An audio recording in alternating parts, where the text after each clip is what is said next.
Oi gente, tudo bem? Mais um vídeo aqui. Já queria pedir para você, se você puder, se inscreva no canal, deixa o comentário se você está gostando e eu vou respondendo na medida do possível, beleza? Bom, nós vamos entrar no momento da leitura agora, do nosso plano de leitura, que eu acho bem interessante, tá? Nós vamos entrar nos livros proféticos, que são, assim, uma literatura que, ao meu ver, é maravilhosa, gente. Os livros proféticos, eles estão divididos em basicamente dois grupos, tá? Os profetas maiores e os profetas menores. Por que essa tipo de divisão, né? Os profetas maiores, eles escreveram mais e os profetas menores escreveram menos, ou seja, não tem nenhuma questão de importância para um ou para outro. É basicamente para a gente ter uma organização com base no que cada um escreveu, ok? Maravilha. Primeiro ponto, é interessante falar isso. Segundo ponto, tá? A gente passou pelos livros históricos e os livros poéticos, nós vimos ali um período de reino unido, 120 anos, passando por Saul, Davi e Salomão, onde as 12 tribos dos descendentes de Jacó estiveram reunidas e governadas pelo mesmo rei.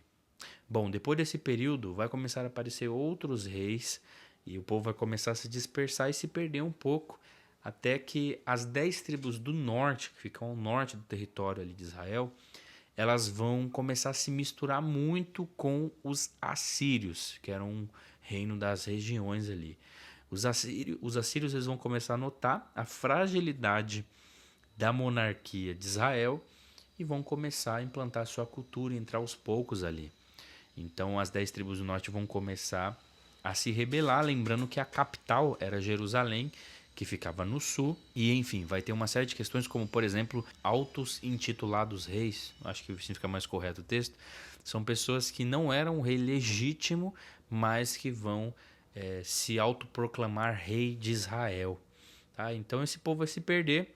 Eles vão, inclusive, parar de frequentar o templo de Jerusalém, construído por Salomão, e vão construir outros templos, se eu não me engano, na cidade de Dan, na tribo de Dan, não lembro exatamente, mas eram duas cidades onde foram reconstruídos outros templos e diziam que aqueles eram os templos corretos para adorar a Deus, que não era mais necessário ir a Jerusalém. É por isso, inclusive, que a mulher samaritana, olha que interessante, a mulher samaritana ela vai perguntar para Jesus Cristo, onde que é o lugar certo para adorar? Em Jerusalém, não sei o que, Samaria, tal, tal. E Jesus vai falar, bom, vai chegar o tempo, tal, tal, tal. Enfim, não vou entrar nesse mérito. Mas samaritana, mulher samaritana indica para uma outra questão. Além dos templos serem levados para cidades do norte, e esses templos construídos pelas tribos do norte serem templos que estavam envolvidos em cultos a ídolos, esse povo ele vai estabelecer-se com um novo reinado e a nova capital sendo Samaria. Então Samaria vai se tornar a capital do reino do norte. Enfim, os assírios vão invadir. Nós vamos ter um reino dividido, onde as duas tribos do sul, sendo Jerusalém a principal, né, Judá, Jerusalém, a principal é essa tribo do sul, eles vão ficar ali por um tempo, mais e menos de 100 anos depois, eles também vão ser dominados pelos babilônicos. Rei Nabucodonosor, muito famoso inclusive, e aqui eu quero ressaltar uma coisa interessante, gente. Por exemplo, Nabucodonosor era um rei que até o século XIX, se eu não me engano, ninguém sabia se de fato existiu. O único relato que nós tínhamos era o relato bíblico. No século XIX, a arqueologia, enfim, essas pesquisas dos historiadores vão crescer muito. Você vai ver esse pessoal saindo da Europa, indo até a África, o Oriente Médio, entender melhor, pesquisar, descobrir coisas, enfim. E nesse meio vai acontecer a descoberta do rei Nabucodonosor como uma figura real que existiu, um verdadeiro rei da Babilônia, uma figura que até então só era conhecida dentro do relato bíblico. Olha que interessante. Então enfim, primeira invasão foi com os assírios, segunda invasão menos de 100 anos depois, ou seja, os assírios invadiram por volta de 700 e pouco antes de Cristo e os babilônicos vão invadir por volta de 600 e pouco antes de Cristo, né? Tudo antes de Cristo. E aí, esse segundo domínio, que foi o domínio dos babilônicos, é um domínio mais severo. Eles vão invadir, vão destruir o templo de Jerusalém, eles vão levar a elite, os grandes pensadores, a nobreza de Jerusalém, cativa para a Babilônia, onde eles vão aprender a cultura. E a ideia é que eles passassem por uma, sei lá, como se fosse uma espécie de resetar o cérebro dos judeus e transformar eles em babilônicos para que eles implantassem em Jerusalém o que eles aprenderam. Enfim, é muito complicado. Eu acho que o mais famoso que vai para o exílio é o profeta Daniel. E aí você vai ter o profeta Daniel narrando como é que foi a trajetória dele lá. Deus vai trazer uma série de visões para eles. Enfim, é bem interessante todo esse período da história, tá? Então os profetas eles vão profetizar nesse período tanto de Reino Unido, por exemplo, Samuel era um profeta. O profeta Natã vai confrontar Davi, o rei Davi, mas a intensificação do ofício profético vai ser no momento do reino dividido, onde alguns profetas vão ser levados para o exílio, alguns profetas eles vão profetizar para as 10 tribos do norte nesse período de exílio, outros profetas vão profetizar para o reino do sul nesse período, inclusive entre uma invasão e outra, os profetas que vão profetizar sobre as 2 tribos do sul, principalmente Jerusalém, eles vão avisar, olha gente, Israel, ou seja, as 10 tribos do norte, que vão ficar conhecidas como Reino de Israel, eles se prostituíram.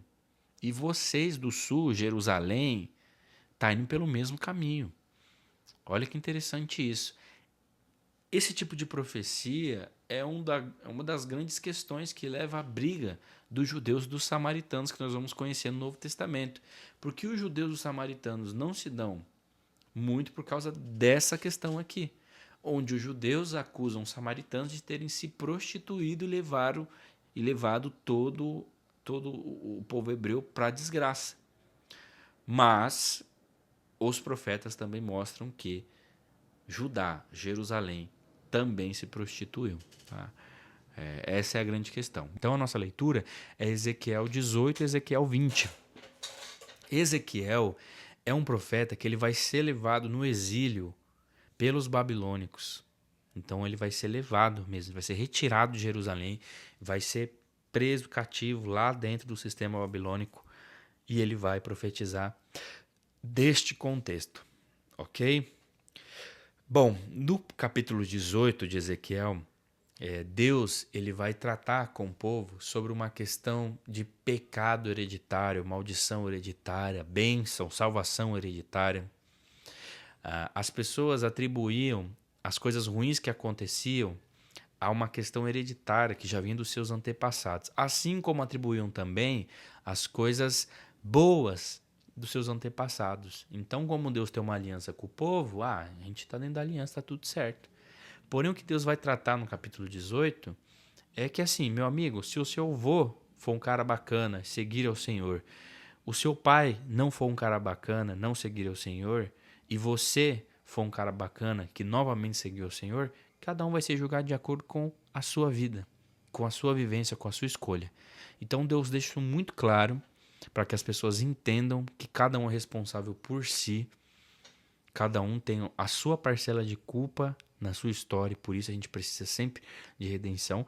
E ele vai falar, inclusive, que ele não tem nenhum tipo de prazer na morte ou no sofrimento do ímpio. O que é o ímpio? Aquela pessoa que não segue os mandamentos e estatutos do Senhor. Então, dentro desse pano todo, desse contexto, Deus vai falar que o desejo dele é que as pessoas tenham um coração e um espírito novo. Um coração transformado, no sentido que o coração simboliza aqui, gente, a fonte dos nossos sentimentos, das nossas intenções. Então, o desejo de Deus é que a nossa forma de pensar o mundo seja transformada, nosso coração seja mudado e que nós recebamos um novo espírito. E esse espírito é um espírito que vem de Deus. Esse é o desejo de Deus. Então, ele fala tudo isso, fala que não tem nenhum tipo de alegria na desgraça, na morte do ímpio, nesse contexto de exílio. E no capítulo 20, ele vem fechando tudo isso que eu acho bem legal.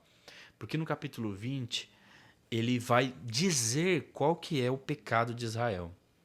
E ele basicamente vai dizer o seguinte, olha, Deus dizendo, né, por meio da vida de Ezequiel, eu jurei de mão erguida, isso é bem interessante, Jurei que eu ia cuidar de vocês, que eu ia amar vocês, que eu ia dar uma nova vida para vocês. E é interessante essa questão de todas as vezes que vai aparecer esse termo, né? Jurei de mão erguida. No texto aqui do capítulo 20, vai aparecer em outros momentos também. É porque tem a ver com o juramento público, tá? Quando você levanta a mão, isso tem a ver com a cultura judaica. Quando você levanta a mão para você jurar algo, para você falar algo, você está chamando para si a responsabilidade e a atenção das pessoas para você assumir um compromisso. Então, Deus assumiu um compromisso público de cuidar do povo de Israel, de tirar eles da escravidão, de levar eles para uma nova vida, para um novo contexto, onde eles seriam livres para colher e viver o melhor dessa terra. Nesse contexto, Deus está aqui lembrando ele, gente, eu ergui minhas mãos publicamente, né? Obviamente de forma simbólica.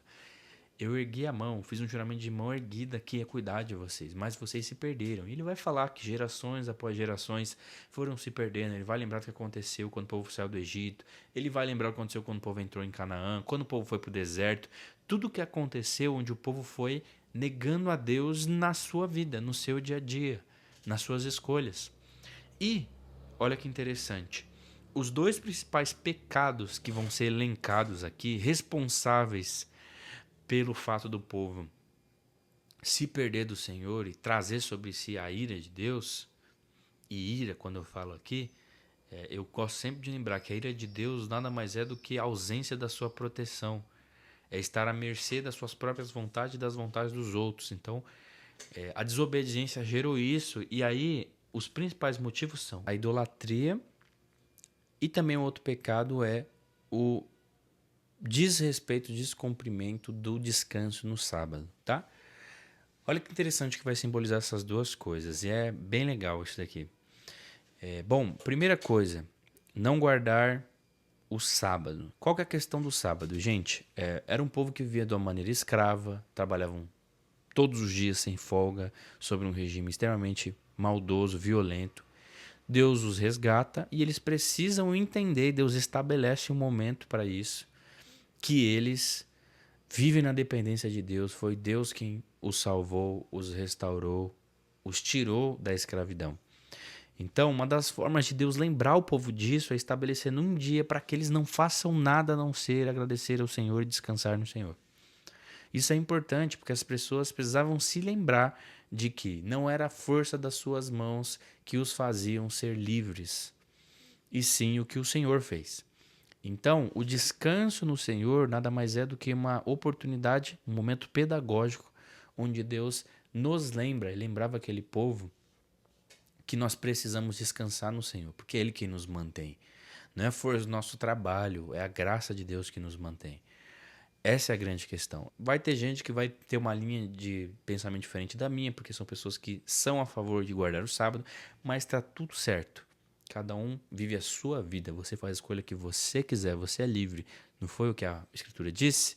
Bom, tudo te é lícito, mas nem tudo te convém. Quem decide o que não convém é você. Se para você convém guardar o sábado, guarde. Se para mim não convém guardar o sábado, eu não guardo. No fim das contas, o que é princípio irrevogável da Escritura: descansar e confiar que é Deus quem nos sustenta. Ponto. Então, esse foi a primeira questão. E o povo profanava o sábado. O povo não descansava em Deus. O povo não perdeu o temor em acreditar que, mesmo depois de tudo que Deus fez, era Ele quem os mantinha. E essa profanação apontava para um problema muito maior. Qual o problema maior que apontava? A idolatria. Então, o texto vai citar que eles adoravam a deuses do Egito. Mas, se você for olhar bem, eles vão adorar os deuses dos assírios, eles vão adorar uma série de outros deuses. Inclusive, é interessante pensar que Baal e Astarote, que são deuses famosos que os judeus adoravam, são deuses ligados à colheita. Então, a colheita tem a ver com o mantimento, quem mantém o povo. São deuses ligados à soberania do mundo, às tempestades e também ao poder. Então, você percebe que tem um movimento onde as pessoas estão claramente mostrando que elas não temem a Deus e que não é Ele quem os mantém, mesmo depois de tudo que Ele fez. Percebe isso? Essa é a grande questão que Deus vai confrontar aqui. Então, o coração das pessoas estava voltado para os ídolos, erguiam-se gerações e novas gerações, e os filhos continuavam se rebelando contra o Senhor, fazendo o que era errado. Eles blasfemavam contra Deus, abandonavam os ensinamentos de Deus, e a forma como eles faziam isso repetidamente, né, é vivendo uma vida de pecado. Uma vida de pecado onde eles faziam coisas absurdas, como, por exemplo, sacrificar os seus filhos em homenagem a outros deuses. Absurdo, entendeu? E toda essa vida de idolatria, e é interessante a gente entender o conceito de idolatria do hebraico mesmo, da raiz do que está sendo escrito aqui. A idolatria nada mais é do que culto a uma outra entidade que não tem poder. Então, a gente entende idolatria como isso. Como você prestar culto, como você sacrificar algo, como você depositar em uma entidade, em alguém, um poder que ela não tem. Eu gosto muito do Salmo, se eu não me engano é o Salmo 144, 142, enfim, não vou lembrar exatamente. Mas o salmista vai dizer que os ímpios, as pessoas que não seguem a Deus, elas adoram deuses que não, que têm olhos, mas não veem, que têm ouvidos, mas não ouvem, que têm boca, mas não falam. Ou seja, são entidades que não têm poder. Você pode perceber que muitas das culturas, os deuses, eles pedem sacrifícios que os satisfazem, que os beneficiam, para conceder aos seus servos, aos seus adoradores, outros benefícios. Então, uma troca, uma barganha. E o Deus bíblico, ele não é assim. O Deus bíblico, ele não requer sacrifícios, ele requer obediência, porque obediência leva a sua criação a viver o melhor dessa terra. E mais do que isso, ele não é um Deus que quer ser beneficiado, que quer ser bajulado, que ele quer de alguma forma colher benefícios, porque ele é o Deus que vem ao mundo e morre. Ele é o Deus que vem ao encontro dos homens. Então é uma relação com divindade completamente diferente do que as outras culturas ali mostravam, entendeu? Essa é a realidade que Deus estava tentando estabelecer para esse povo. Mas eles continuavam a cometer esses erros. Então o povo perdeu o temor mesmo e entrou num ciclo de profanação e colheu da maldade que plantou. Essa que é a grande realidade e Deus traz essa sentença. Então, você vai vir muitas vezes no texto bíblico falando, né, a pessoa que está escrevendo, Deus dos deuses, Senhor dos senhores, Rei dos reis. Por que isso? Porque a grande realidade é que o povo hebreu sempre foi idólatra. Sempre adorou a outros deuses. Sempre se prostituiu em busca dos próprios interesses.